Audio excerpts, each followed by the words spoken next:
Hey everybody, Derek Judd, the Cowboy Criminologist here with Cowboy Criminology. So we're in part two of my reaction to a criminologist giving his opinion about serial killers from movies and television. And I hope you're I hope you're really enjoying what we have going. I gotta say, I'm really impressed with this guy. Most academics, I don't have a lot of I don't tend to have a lot of faith in their opinions on the subject because I think they tend to be overly clinical. I think they tend to overanalyze, and in a lot of ways, I think they're trying to fix what's wrong with these individuals. Um, David Wilson seems to have more of that same type of intellectual curiosity that I have. Why are you doing this? What are the motivating factors behind it? What caused you to commit this crime? How did you get caught? Things like that. And those are as I had mentioned to you before, we're looking at, David Wilson and I are looking at it kind of the same way. We're not looking at it to try to figure out what's wrong. How do we fix this? We're trying to figure out what's wrong and what type of person is going to commit this type of crime. So, uh, so far, I think anything we did, David Wilson and I tend to disagree on, at least at this point, is splitting hairs. In the grand scheme of things, if you were to put us on separate sides, testifying for separate sides in a court of law, I don't think that our opinions are so far apart that you could pit us against each other. I think we tend to see things kind of on the same wavelength. He uses some words that I think there's better descriptions of, and in the last video when we talked about Dexter, he talked about the kill room being his signature. And my take on that is that the kill room was actually MO. And the reason I'd say MO is because Dexter Morgan's dad was a adopted father, was a highly respected detective for the Miami Police Department. He's a blood spatter analyst. So he would understand forensic countermeasures, and the kill room is set up so that everything could be rolled up, all the plastic could be taken down, and could be disposed of right along with the victims. And I would consider that to be more an aspect of MO. It's what helps him commit the crime, but it's what also helps keep him from getting caught. Uh, and I maintain that the blood slides he collects after he cuts the cheek of his victims is the signature aspect. Does that necessarily change things, change the dynamic of what we're talking about to a point where you could pit us against each other in court if we were both called off for expert testimony in the same case? No, absolutely not. So a lot of the things are just either just a difference of word choice, vocabulary, or just a different way of looking at things. Signature is very difficult to point out and pinpoint. And a lot of times you will have people who will go out of their way trying not to identify a signature. But because of how useful I think it is in several different types of cases, I think if signature is there, use it to your advantage. Use it for what you can use it for. All right. So let's see where I think we left off, and he was getting ready to talk about Silence of the Lambs. This next clip is one that is a particular favorite of mine, The Silence of the Lambs. You're one of Jack Crawford's, aren't you? I am, yes. May I see your credentials? Certainly. Hannibal Lecter does something which is very true to life in my experience. When I'm interviewing murderers, they're only prepared to talk to me once they've got my CV. They love knowing that they're being interviewed by the top bloke. There is a lot of truth in that. As a matter of fact, in the books you read by Douglas Wrestler Hazelwood, you will find that when they first started off, when they were first doing the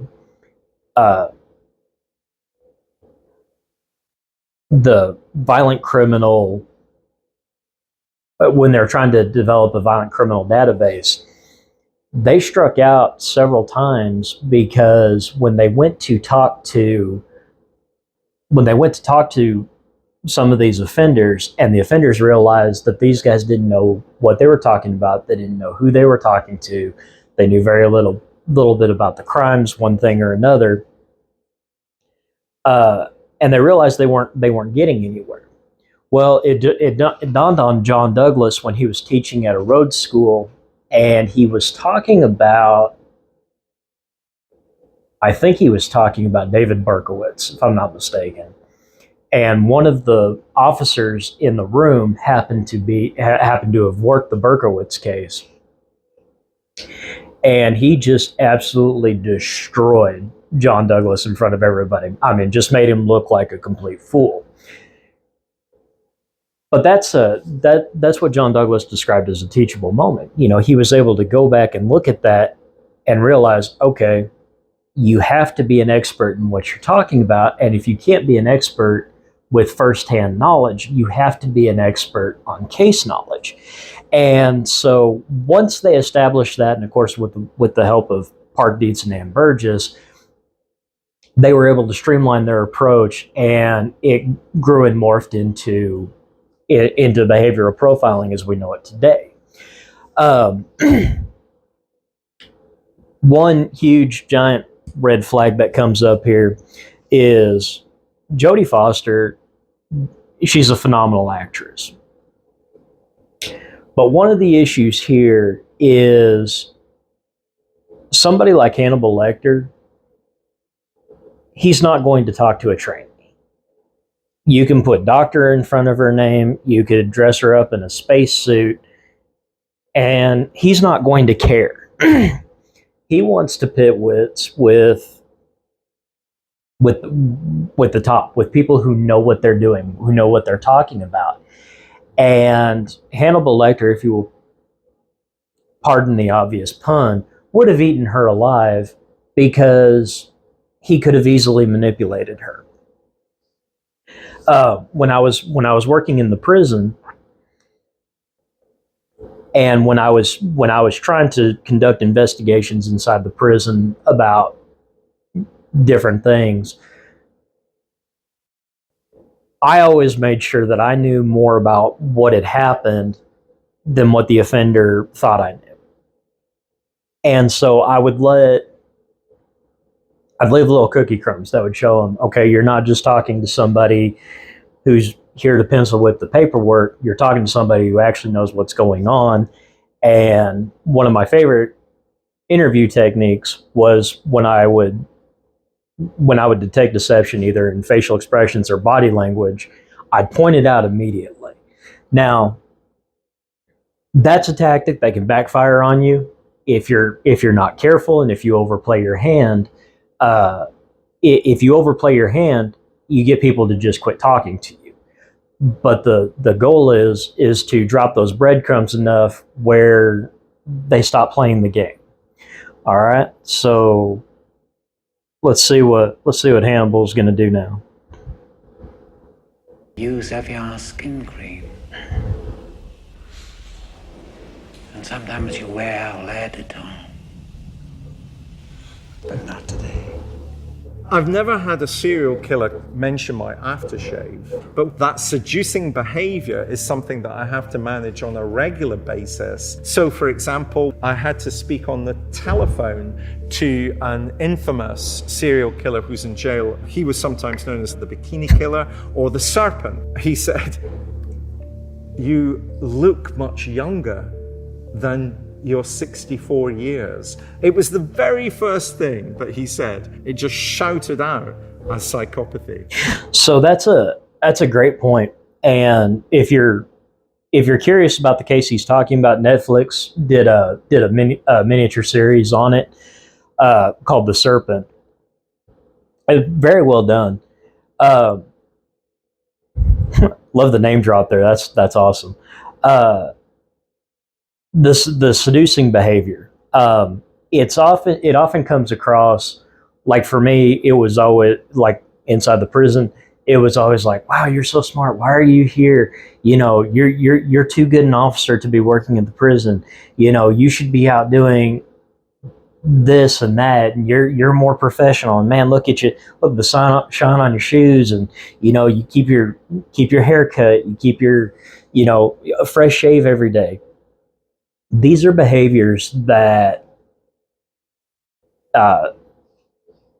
inmates tend to try to exploit, and flattery is universally accepted as being a way to disarm people, okay? And serial killers use it, serial rapists use it, offenders use it, okay? They are trying to put you off of your game. They're trying to disarm you and put you at ease. And by doing that,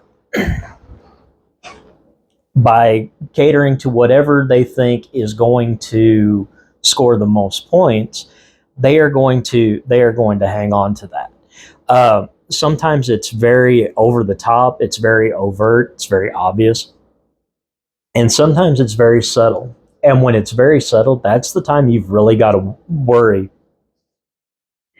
And I would always tell people when I was training them, the more subtle the flattery, the more dangerous the offender is, because there is a plan at work here. So, but that's very good, and I don't think a lot of people kind of pick up on that the way David Wilson did. But that is such a key component of who these individuals are. And remember, we talk about violent serial offenders. It's all about manipulation, domination, and control. Well, if they can't manipulate you, they can't dominate you. If they can't dominate you, they can't control you. And that's what it's all about. Now, I don't know how he handled the whole thing with the Serpent, but the fact that he was able to recognize it for what it was tells me it probably didn't take things the direction the killer was willing to go. The next scene is from Seven by David Fincher. This was found on the wall behind the refrigerator, the obesity murder scene. Long is the way and hard that out of hell leads up to light. It's from Milton, Paradise Lost. Some serial killers do leave evidence, clues if you want to call them clues. And often in my implied work, I'm asked, is that because they want to be caught? Well, that's not why the clues are left. That's not why the evidence is left at all. It's usually simply by the end of their killing cycle, they're operating in an entirely parallel moral universe that is different to the moral universe that you and I inhabit, that they simply don't understand that what they're doing is so bizarre, is so extraordinary, that of course these kinds of things left at the crime scene are going to be able to be harvested to identify who the killer is. Okay, so I have never found a good answer for did these guys just want to get caught? Sometimes it comes off as almost like that's what they're trying to do. They're trying to leave all the clues. They're trying to do all these things. But like David Wilson here says, It really has nothing to do with that. But if you're getting away with something you know is a horrible, horrible pastime, but you never get caught at it, you become bolder, you become braver, you take more risks.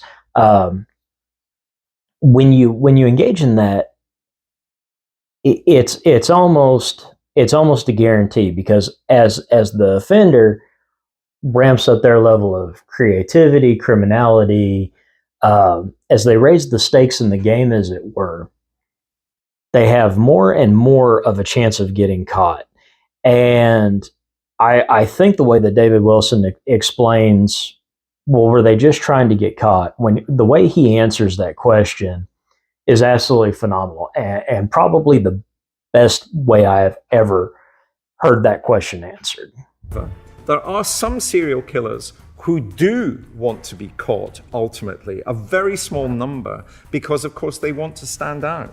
They want to be seen as extraordinary, and therefore they can't be seen as extraordinary if they don't get caught.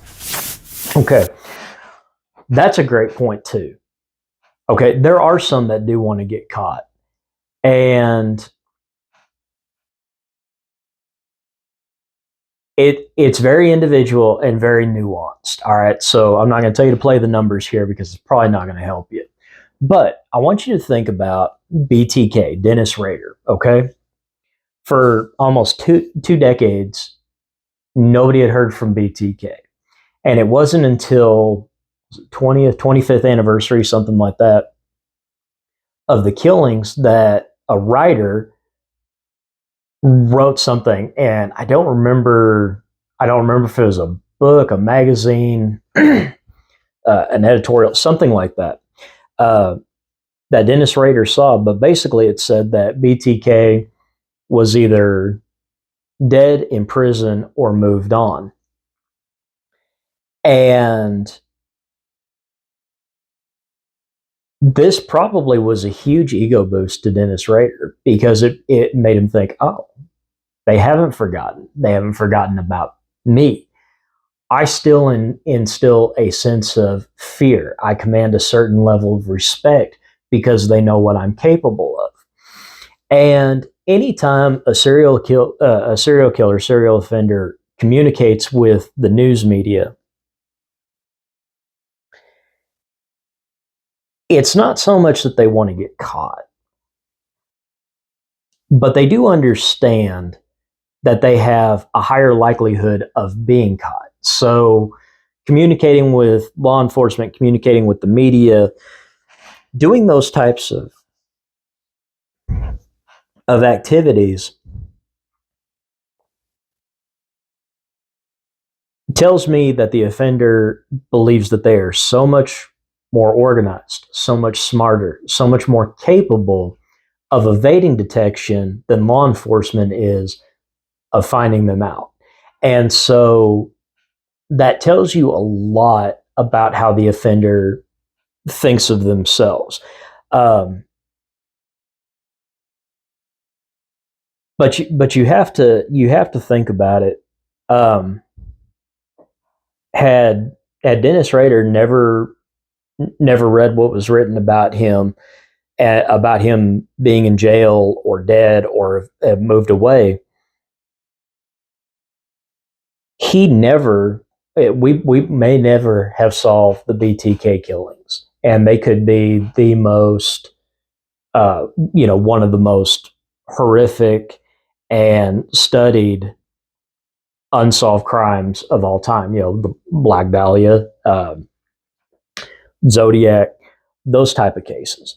But it was his need to let people know how smart he is, how brilliant he is, all of these things that ended up crashing down on him and leading to his arrest.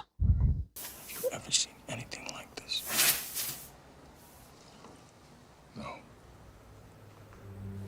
What we have in 7 is the sense in which the serial killer is super intelligent, is a super predator.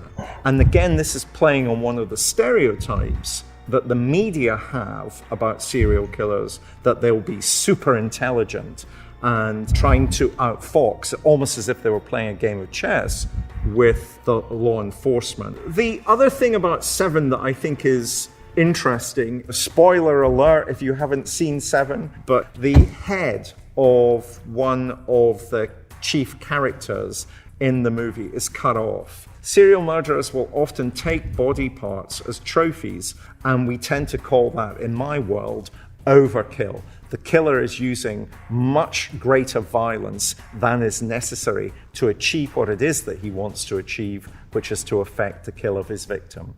I saw you with the box. What was in the box? I disagree with him there. He got to the definition of overkill as being what is greater or what is more than would necessarily be able to cause death. What I think he's talking about there, as far as taking trophies, that's not really unique. And even taking body parts, while it might suggest mixed or disorganized typology, Ed Kemper was an organized serial killer, and he took body parts. David Clark from the Clark and Carol Ann Bundy, the Sunset Slayers, they took body parts. And so taking a body part is not necessarily overkill, but it's also not necessarily a sign that you're dealing with a mixed or disorganized typology either. So, like anything else, like I said in the beginning of the last video, you've got to give room for your profile to grow and adapt based on how the investigation goes forward. When I started out in my professional world, I had only ever encountered one man who had beheaded his victim. Of late, I've seen overkill during the pandemic become much more common. I now encounter overkill and mutilation all the time. This next scene is from Alfred Hitchcock's extraordinary movie, Psycho. Is anyone at home? No. Oh, there's somebody sitting up in the window. No, there isn't. Oh, sure, go ahead, take a look. Oh, that must be my mother. She's an invalid. It's practically like living alone. Oh, I see. And Norman Bates, Anthony Perkins, is wonderful as a particular type or a trope of what we've come to understand as being the serial killer. Somebody who is transsexual, transvestite, he wants to dress up as his mother. What Hitchcock gets wrong is the sense in which it's these transgressive sexual identities that is the motivating force behind serial murder. And of course, he's also wanting to present Norman Bates as effectively psychotic. I wouldn't necessarily describe Norman Bates as a psychopath. He probably does have some psychopathic traits as a character. I would see him as having some sort of psychosis. In other words, he's hearing voices, having visions, he's operating in an unreal world. If Norman Bates had existed in reality, Norman Bates would have behaved so bizarrely, so aberrantly, that he would have been caught very quickly because he would have stood out. Of course, there's another media trope being used here, which is that the detective is actually interviewing the serial killer but doesn't realize, but might suspect, that he's interviewing the serial killer. That really doesn't happen in real life, although a phenomenon that does occur on a regular basis is that often murderers will return to where they've committed murder. Sometimes they just simply like the risk-taking that they are engaging with, which is one of the reasons why often photographs are taken. So a couple things there, a couple really good things there. A lot of people mistake psycho for psychopath, and that was the case with Psycho, is everybody made that connection.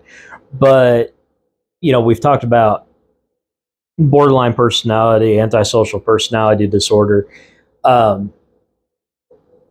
Bates would be more along the lines of somebody who is suffering from psychosis or psychotic. Now, David Wilson makes a great point. If a Norman Bates type character had existed, he would have been easy to catch. Well, ironically enough, most of the best serial killers ever captured on film are based on real life serial killers. And of course, Norman Bates was based off of Wisconsin ghoul Ed Gein, who took to grave robbing, which is how he became identified as a ghoul. And he would tan human skin and use it for upholstery. He would take human bones and he'd use them for jewelry. He'd take the top half of a skull and use it as a soup bowl. All of these different things, but nobody really thought anything was off with Ed Gein. You know, just a simple country boy, not very worldly, not a whole lot of life experience because his entire life was dedicated to the farm. And the thing was the town people knew he was a reliable adult who didn't go out, didn't do a whole lot of drinking and partying or carousing and everything, and they would drop their kids off to the Gein house, and when they would come back and pick them up, the kids would tell horrible stories about what they had seen, and of course that was completely blown off. But Norman Bates does fit that white male serial killer idea that has become so commonplace. But you have to appreciate the fact that while there are certain things that the movie Psycho focuses on that are wrong, whether it's the gender idea or the sexual orientation or what have you, that wasn't really ever part of that. The stressor in with Norman Bates was the loss of his mother and his desire to keep her close. And whenever he felt feelings for another woman, he was disgusted with himself. He felt like he was trying to replace his mother, and Norman Bates' mother, standing instead for Ed Gein's mother, were both very, very much against them finding relationships outside of the home. They never developed their love map to where they could have a healthy relationship. So, yeah, Psycho is a great movie. As a matter of fact, Vivian Leigh, who's the heroine of the movie, said that she was so traumatized after doing the movie and everything that she was never able to take a shower again. She had to have the curtain over. She'd take a bath. She'd have the bathroom door open. She was absolutely terrified. And I'm sure Alfred Hitchcock had no small part in that. Of the crime scene, because there might be the perpetrator within that photograph. Let's just say, just for the sake of argument, that she wanted you to gallantly protect her. You'd know that you were being used, that you wouldn't be made a fool of, would you? But I'm not a fool.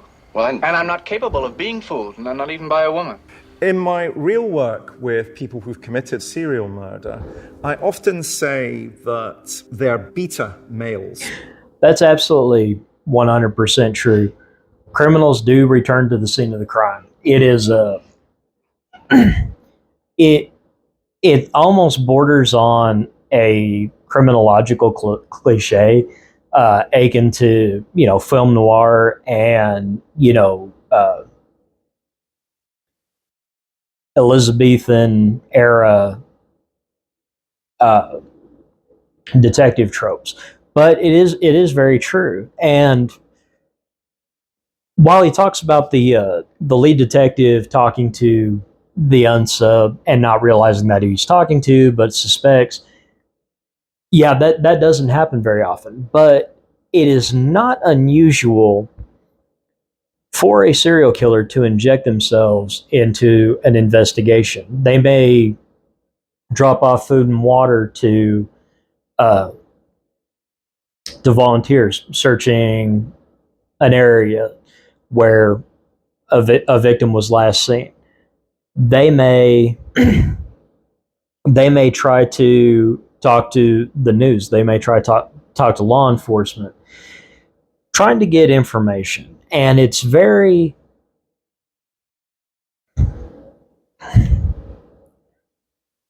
sometimes it's very subtle, but you always want to look at those people who are looking for information, even though they're not a friend, they're not a family member, they're not a volunteer, but that's David Wilson is 100% right. That's why big manhunts, big searches, and stuff like that, a lot of times the people who are involved in that are being photographed and videoed so that you can kind of gauge facial expressions, body language. You kind of look for anybody who doesn't really look like they belong. And that's a long and tedious process, but it's very important because it does happen. Trying to become alpha males, they are often losers, and we get that sense of the loser, I think, in Norman Bates. This is somebody who doesn't seem to be able to be competent in any way that one would expect of an adult man. And therefore, for me, Bates fits that pattern that I see a lot in my applied work, that the serial killer, far from being a super predator, is often just simply a loser. That is spot on. We talked about how violent serial offenders are often very inadequate personality types or inadequate types. They don't feel fulfilled in life, love, jobs, what have you. And when the stress of that gets to be too much, there's a break where they cave into whatever fantasy is rolling around in their head. But that was one of the things that the FBI learned after learning about flattery, was learning that if you don't take charge with people like Richard Speck or Charles Manson, if you don't take charge of the interview and let them know that you're better prepared than they are for the interview, they're going to play you like a fiddle. And so if you let them know that you are the alpha dog and you see them for what they really are, there's a much better chance you're going to get a more productive interview out of these type of offenders. Our next clip is from the film Ma, played by Octavia Spencer. I can feel those big doe eyes watching me.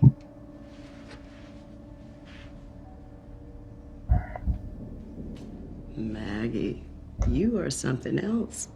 That much diazepam can knock out a Great Dane for 5 hours. Ma really is just simply a genre Hollywood movie about serial murder. But what's really interesting about it is that we tend to think of serial murders as white professional men, as super predators, and rarely do we get a character portrayed who is of a different gender and of a different ethnicity. And yet the reality of serial murder in the United States is that some 20% of serial murderers will be women.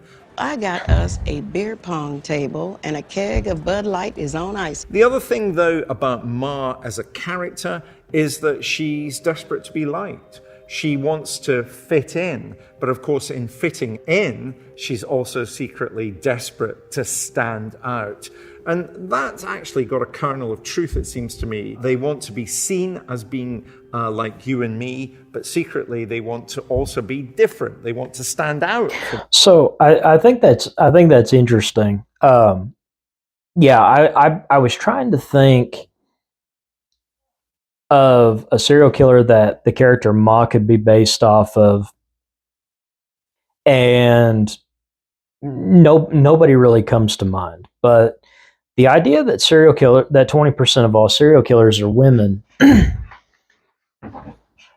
is something that I'm familiar with, but I think I think it has the potential to be higher. And hear me out. I think this would be a good research project. So, America is claimed to be the serial killer capital of the world. Okay, and most serial killers in America are white males between the age of 25 and 35, average to higher IQ. They tend to be professional. They tend to blend in very well, things like that. Okay. But being that serial killing is based off of human issues that we all face, I don't think that white males are any more or any less likely to become serial offenders. Okay. Uh, and my basis for that is, for the longest time, and once again, the FBI unwittingly kind of set this up, because most of the offenders that they talked to during their study were white. And the FBI really hasn't kept up on that study to track changes in racial demographics and things like that, things that are very important.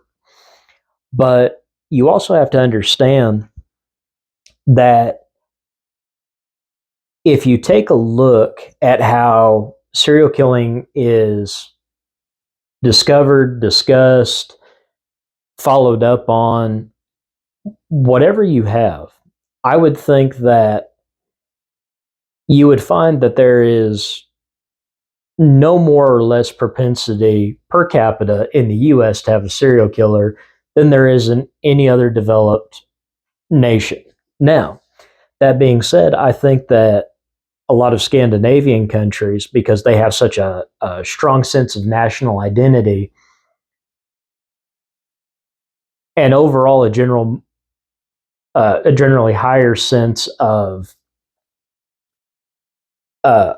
happiness with life in general, I would expect to see where you have, how am I trying to say this? Where you'd have a better, where you have a better lifestyle, better work-life balance, those type of things. I would expect to see lower incidences of serial killings.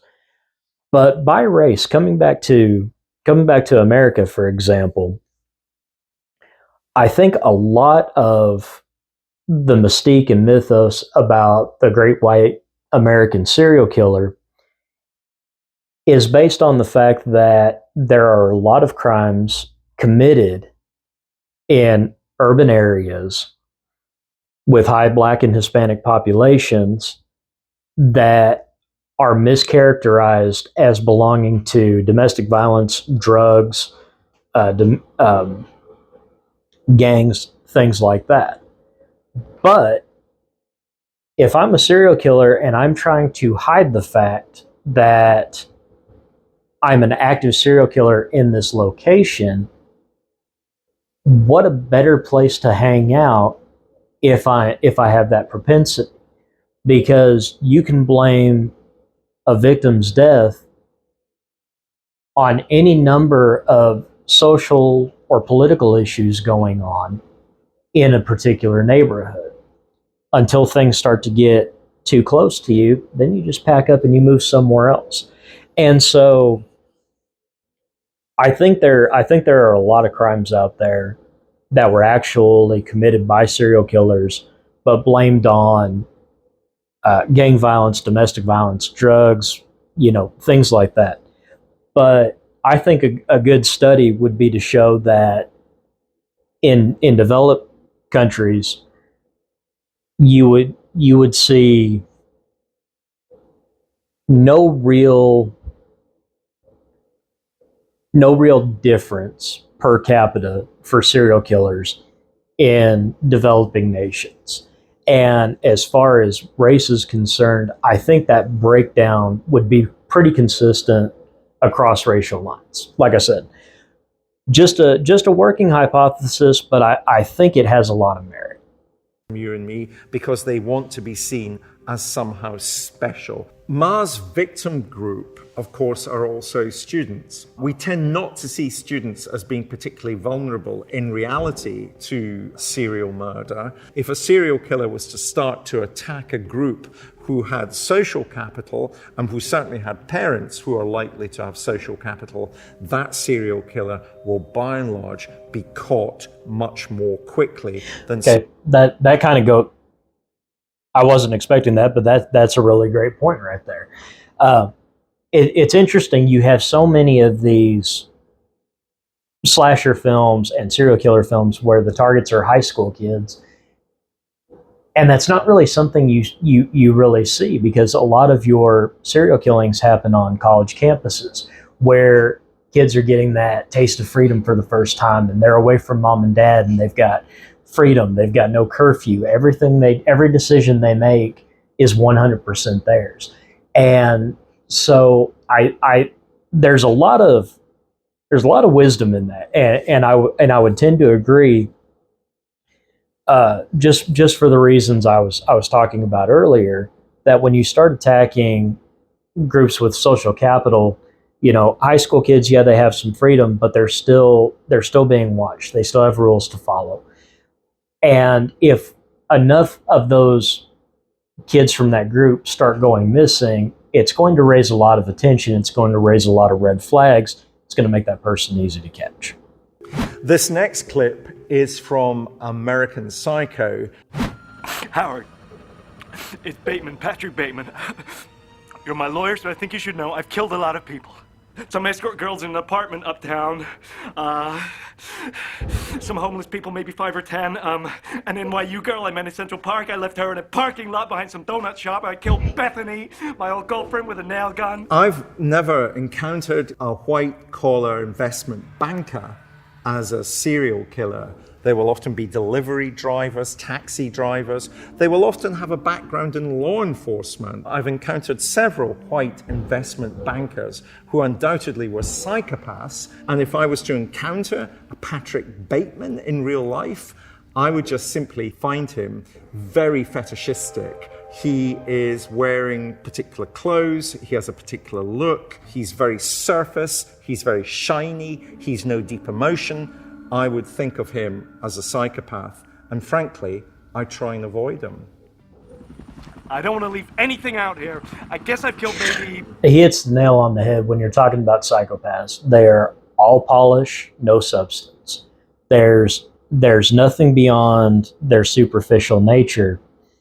And I saw a quote one time, and the quote was something like this: psychopaths hate us when we see them for who they are. Because once that facade goes away, and once you see that there is nothing genuine about them, they tend to rally and they tend to revolt, because it's everyone else thinks I'm the greatest thing in the world, but you're the only one. You're the only one who has a problem with me.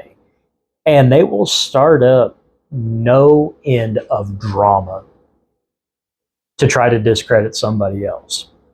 So when you come across that person, and if you're in law enforcement, I guarantee you have that person in your department.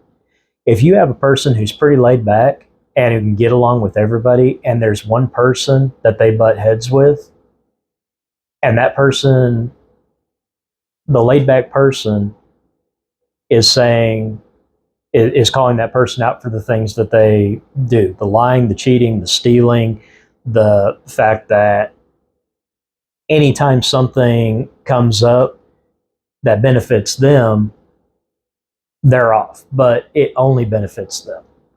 When you have that person in your department, you definitely have a psychopath. And while there's nothing that would preclude an officer who is a psychopath from being a police officer, um, more often than not, it's more harmful to the morale of the department because everything in the department is now being done to edify this psychopath so that, they quit sniveling about whatever. But it's very scary, especially if you have a background like mine where you look at that individual and you're like, you see the writing on the wall that this is going to get bad. All flash, no substance. 20 people, maybe 40. I have encountered serial killers in real life who just simply couldn't remember. Certainly wouldn't remember the names of their victims, certainly wouldn't remember what they did with their victims. And that's partly because often by the stage that they have been arrested, they have been killing for such a long period of time and so regularly that they literally don't remember. With one or two serial killers that were prepared to talk about the murders that they committed, I felt that they were talking to me about them because they were wanting to relive the moment that they took another person's life. And I merely became, therefore, a vehicle for them to relive their fantasy. And you see a sense of joy in this particular characterization of Patrick Bateman. He moves from being remorseful to one in which he's boastful. I killed Paul Allen with an axe in the face. His body is dissolving in a bathtub in Hell's Kitchen. Bateman ends his clip by having this sort of insight. I guess I'm a pretty sick guy. He's a pretty sick guy, which of course he is. But by and large, I've never had serial killers talk about themselves in that derogatory way. I've had serial killers who thought of themselves as supermen, as extraordinary human beings. And you think, my gosh, do they have no insight at all about what they've done?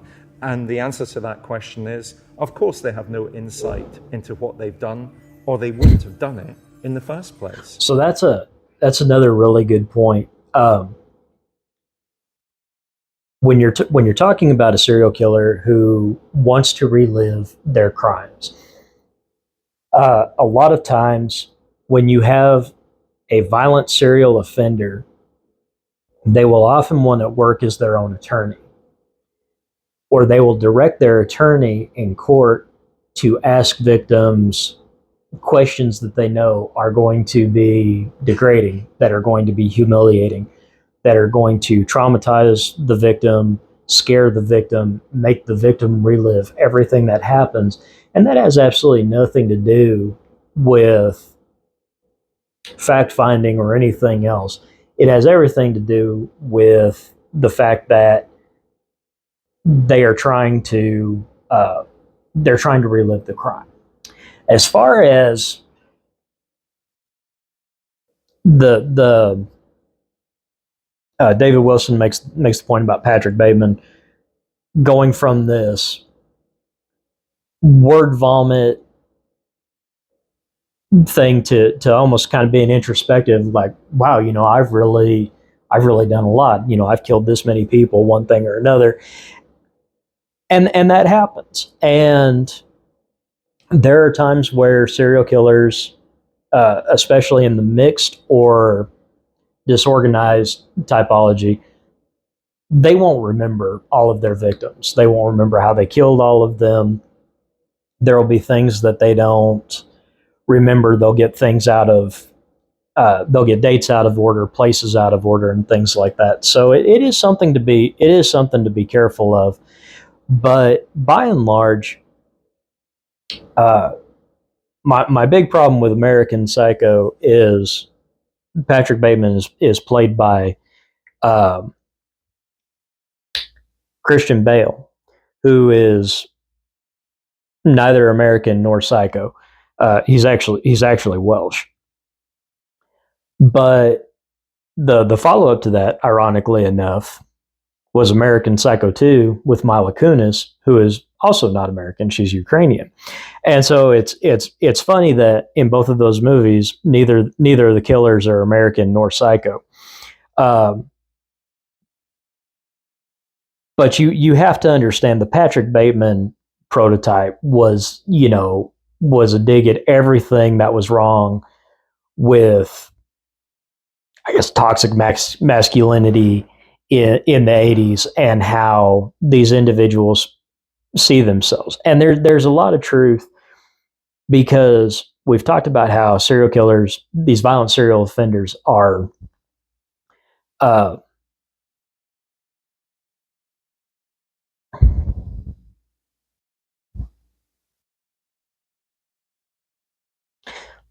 these types of serial killers are inadequate personality types. So if you're an inadequate person, you want to project this image you have of yourself, and the shallow nature of the 1980s yuppie investment banker pretty much encapsulates that whole thing.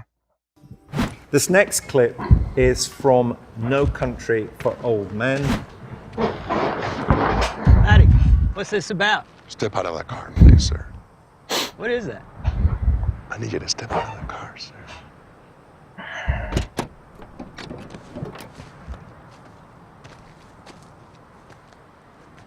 What is that for? Would you hold still, please, sir? We're dealing really with a characterization of the serial killer that isn't really at all based on reality. This is the serial killer as the super predator, the bogeyman. What is accurate about the movie is the sense in which lots of serial killers who are able to repeatedly kill without being caught have to be geographically transient, have to be mobile, are often engaged in occupations which allows them to be in different places at different times legitimately. You see instrumental reasons being expressed by Javier Bardem's character, and also psychological reasons being shown. He simply wants to steal the car. That's the instrumental. Whereas the psychological will be when he's playing cat and mouse with the gas station. So that's an interesting way of putting that. They have to be geographically mobile, giving them the ability to be in different places at different times. Well, Anton Chigurh, played by Javier Bardem, who does a great job being a psychopath or borderline personality. He's not really so much a serial killer, and I think David Wilson was right about that. But I do think he was more of that hitman type personality that you'd see in Richard Kuklinski, the Iceman, who claimed to be a mafia enforcer, and claimed to do wet work for different New York crime families and stuff like that. But that would be more of that type. A serial killer walking around with such an impractical weapon, or any killer walking around with such an impractical weapon, is clearly just made up, but well played by Javier Bardem. Owner. He's simply expressing his power. He's simply expressing his control. What's the most you ever lost on a coin toss? Sir? The most you ever lost on a coin toss. But here's the downside that I think the Coen brothers get completely wrong. If somebody like Javier Bardem's character existed in real life, he wouldn't need to kill because he's so powerful and in control anyway. He'd be running multinational corporations. He'd be running for president. He doesn't need to get his kick. I think I understand why he's so angry. You notice that every time he talks, everybody just repeats back what he's just asked them to do. That would make me angry too. Through killing people in gas stations, it just doesn't hold water for me. It doesn't hold water if you look at him in the view of the serial killer context, but if you look at him in the context of a hitman typology, it makes perfect sense. This next clip is from the show Riverdale. Can any of you guess what the murderers all have in common? Nothing. Isn't that kind of the point? Actually, they all have one thing in common. A specific set of genes. They discovered that you have the MAOA and the CDH13 genes. also known as The serial killer genes. Oh, Let's my get rid. Lord. So the serial killer gene is a perpetual myth that refuses to die. There's never been anything identified even close to that. So that being said, there is a tiny, tiny kernel of truth, and this kind of goes back to what David Wilson was talking about with American Psycho, where Patrick Bateman viewed himself as a Superman. There is, in fact, an anomaly where a male will pick up an extra Y chromosome, and they call it the Superman syndrome. And one of the characteristics of Superman syndrome, higher pain tolerance, higher tolerance for risk, a lot of your borderline personality, psychopathic personality types will tend to have that. It doesn't necessarily make them violent, but at the same time, it's been found in such an infinitesimally small number of serial killers that the entire theory has completely collapsed on itself.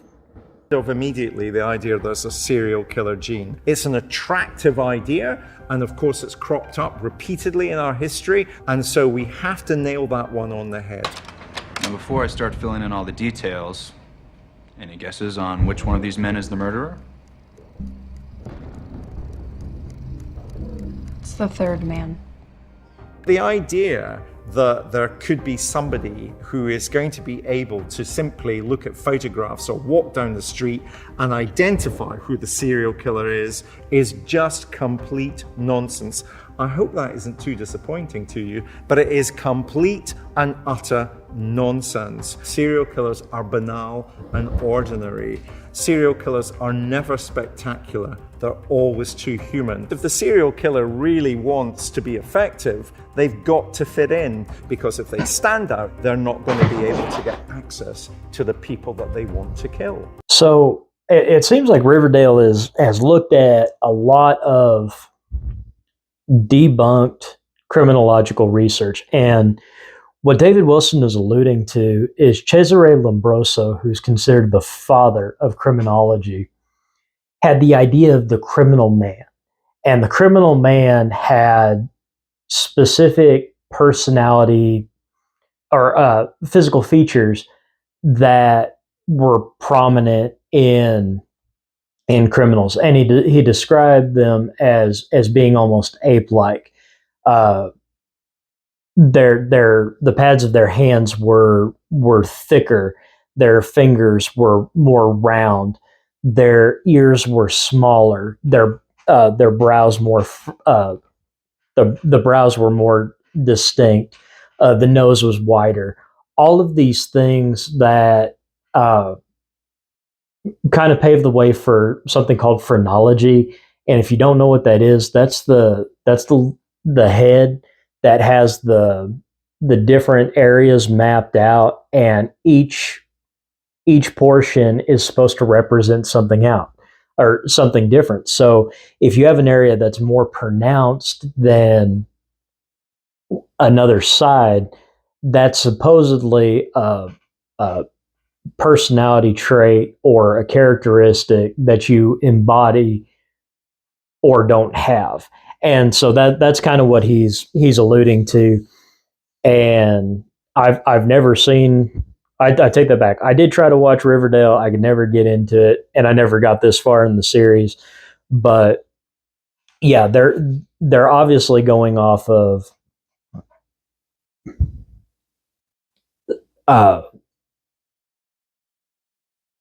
some criminological theories that have either recently been debunked or got debunked back in the late 1700s, early 1800s. This next clip is from Copycat. 9 out of 10 serial killers are white males, aged 20 to 35, just like these. I love this movie because it both plays on some of the cliches that I've been talking about, but it also provides just enough authentic information to be credible. The FBI estimates that there could be as many as 35 serial killers cruising for victims even as I speak. The truth is, well, the FBI has said that there are between 25 to 50 active serial killers. What Sigourney Weaver's character doesn't say is that they will only kill about 1% of all the murder victims in the United States. She makes it sound as if there are lots of serial killers killing lots of victims. The act of killing makes him feel intensely alive. What he feels next is not guilt, but disappointment. It was not as wonderful as he'd hoped. Maybe next time, it will be perfect. The other thing that she captures that seems to me to be absolutely...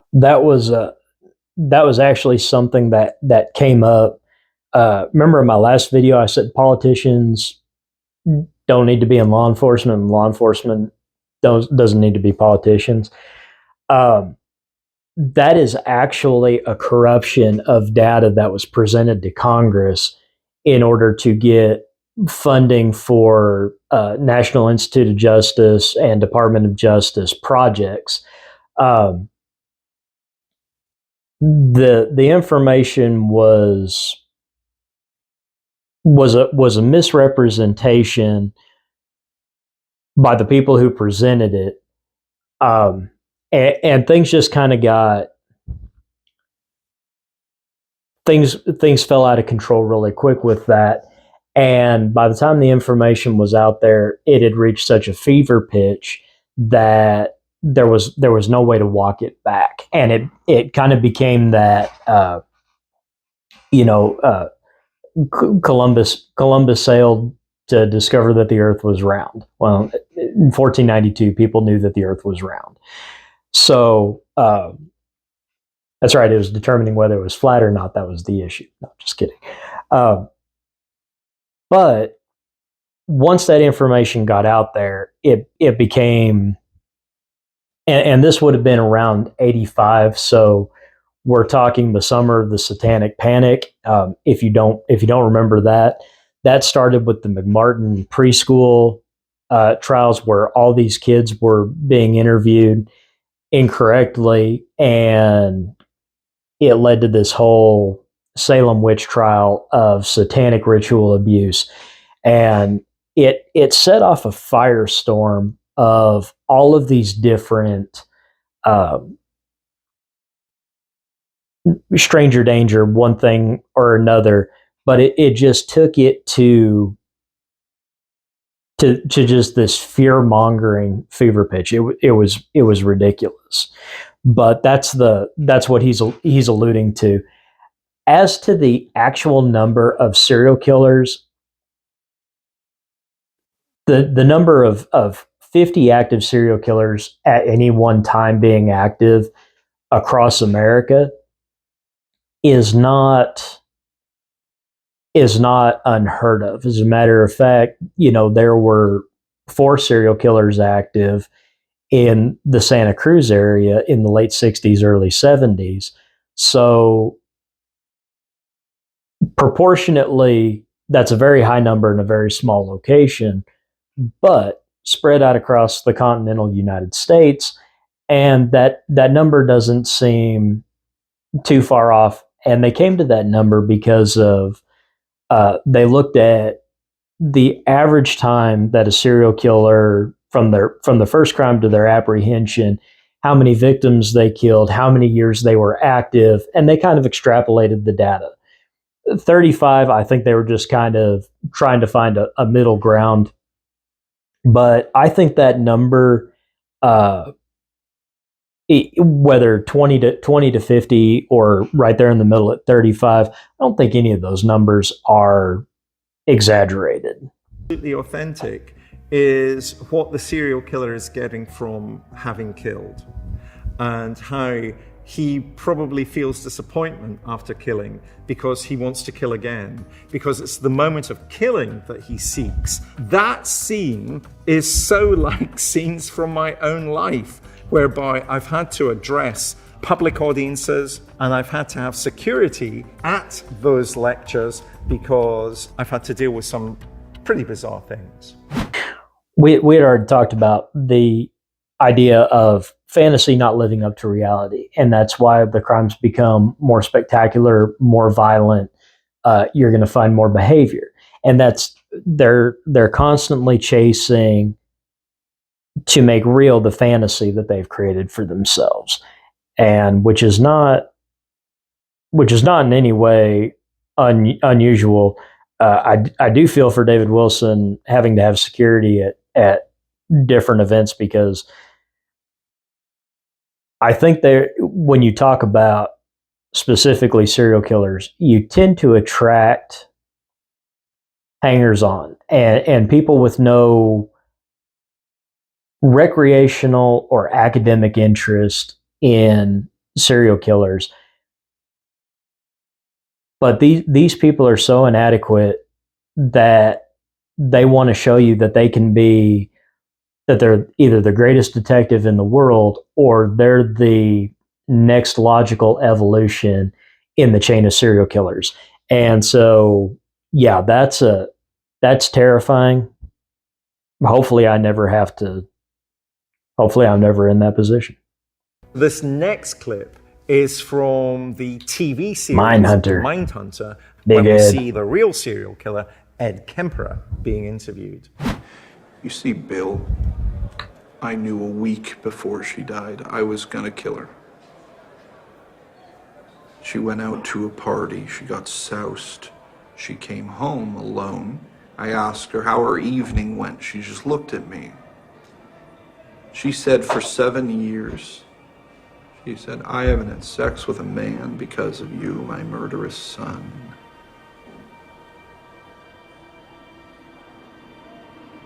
So I got a claw hammer and I beat her to death. Then I cut her head off.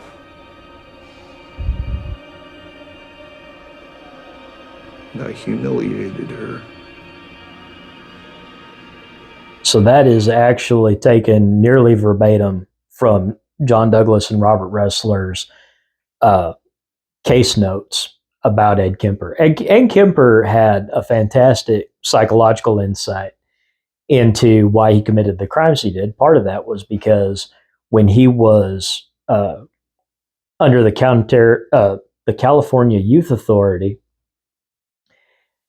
he became a trustee, and he started working for the prison psychiatrist, and learned how to interpret the data of what the questionnaires were asking. He knew what the favorable responses were and what the unfavorable responses were, and he committed that to memory. So basically, he knew how to make himself appear more normal.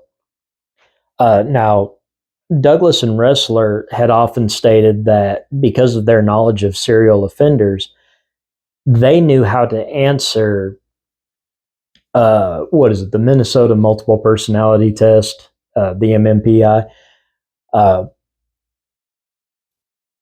They knew how to answer tests like that, and based on whatever diagnosis a psychologist or psychiatrist wanted to see, they could say, how would somebody with schizophrenia answer this test? How would somebody with antisocial personality answer this test? Borderline personality. And they could go through and they could hit whatever psychological malady the tester was looking for. Kemper would have most likely been able to do that too, because he knew what they were looking for, and he's a very intelligent individual. One of the interesting things about him, and Criminal Minds did an episode about it, and it was shown in Mindhunter, both Douglas and Ressler liked Kemper. And it was Robert Ressler who took that relationship a little bit further and decided that he had enough of a rapport with Kemper that he could go and talk to Kemper on his own without another agent. And the story goes that after they concluded their interview, Kemper got up, hit the buzzer to notify the officer on duty that he was ready to be let out. Kemper noted the time and said, "Oh, it's just shift change, and they'll be here in a minute." Well, shift change took a little bit longer, and so Ed decided he was going to have some fun with Robert Ressler. And Robert Ressler started to get uncomfortable and started to let Ed Kemper know that, he was an FBI agent and that he was able to defend himself. And Kemper's like, "Well, it's prison. I know you don't have a firearm. What else do you have? Are you karate? Are you carrying a baton?" And Kemper started to realize that there was no answer he could give Ed that would get him to back off. Keep in mind, Ed Kemper's like 6'9" and a little over 300 pounds. Very, very large man and very physically fit, especially during this time. And Kemper tells Ressler that he could screw his head off and set it on a table to greet the guard. And Ressler's like, "Well, yeah, you probably could do that, but then you'd killed an FBI agent." And he's like, "What are they going to do to me? Take away my dessert? I'm in here for the long haul." And considering Ed Kemper told the judge at his trial, at his sentencing hearing, that he wanted to be tortured to death, not really a whole lot of room to move there. And I think one of Kemper's best quotes in that was, if I went apeshit in here right now, you'd be in a lot of trouble, wouldn't you?" But I think that was Kemper's way of letting Ressler know that he was always going to have the upper hand.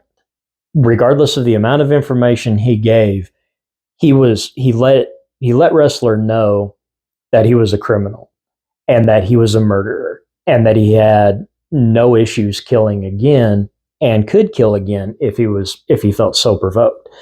In Mindhunter, they portray the interaction between Holden Ford, who's supposed to be the John Douglas character, as having a severe panic attack as a result of this interaction. Well, John Douglas was in fact hospitalized, but he was hospitalized because he had a severe form of meningitis, and it was completely unrelated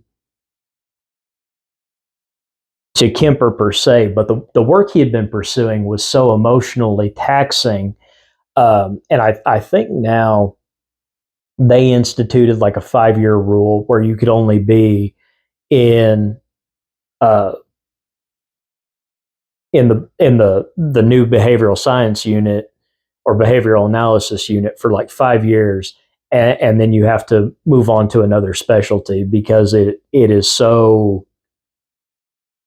It messes with the psychology of people, and it's probably not a bad idea that they get moved on to other things.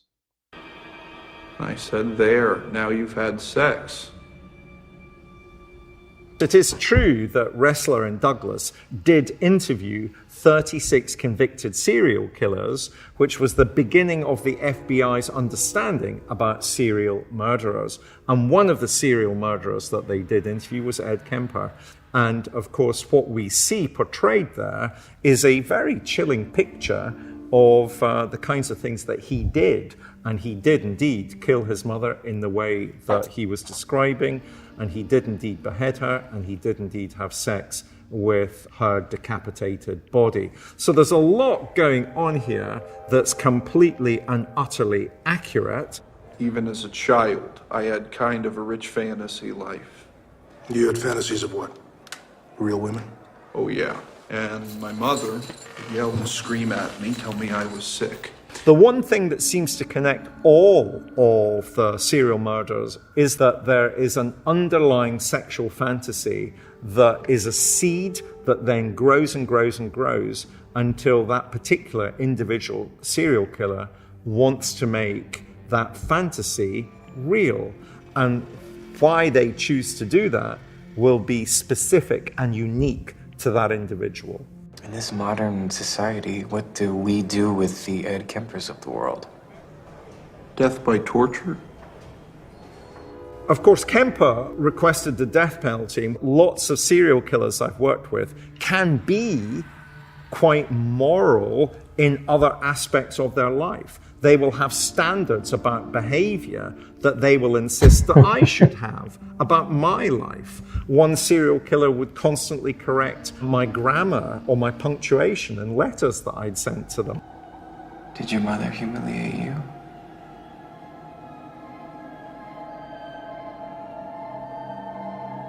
Ed? What's interesting about this series is that it's also about that other trope that we see in a lot of Hollywood movies, that people like me would try and enter the mind of a serial killer. I am not interested in what motivates a serial killer. I am much more interested in who it is the serial killer is able to kill. If we concentrated our attention on the groups that serial killers constantly target, we would do a lot more to reduce the incidence of serial murder in our cultures, as opposed to any number of offender profilers who claim that they can enter the mind of a serial killer. If you really want to do something to reduce the incidence of serial murder in our culture, let's chat. So I think that's a great point. And how many times have y'all heard me say, "Tell me about your victim, and I will tell you about your offender"? And a lot of times, serial killers attack from marginalized group: transients, runaways, prostitutes, people who society has given up on, forgotten about, left behind, however you want to look at it. But I think that David Wilson has some fantastic insights. I am going to do some more research on him. I'd like to see if I can find anything that he's written and really kind of take a deep dive. I think a lot of his training and a lot of his knowledge is largely coming from the same sources where mine is. So even though I think there are some issues that we don't necessarily see eye to eye on, I don't think there's a whole lot that I would outright say I 100% disagree, because I think that's getting bogged down in minutia that wouldn't really impact my view of something. So if Wilson and I were working as investigators together and we were looking at an unsolved homicide and we were trying to figure out who the unsub was, I don't think that our views on criminology are so different and so far apart that we wouldn't be able to work together, that we'd butt heads so much that we'd lose sight of the big picture. I think as far as the big picture stuff and the things that we'd really be able to testify to in court, I think we'd be able to sit there and really hash those out and really make good points for why we're guiding an investigation that way. And as far as the little stuff, there's really not much there that we disagree on that would have any real effect. Like I said earlier, it's kind of splitting hairs. Y'all, that's wrapping up part 2 of my reaction to David Wilson in his interview with Vanity Fair. I really enjoyed that. I think I'm going to look for more stuff on him. I'm going to try and find some more interviews. But y'all, thank you for joining me.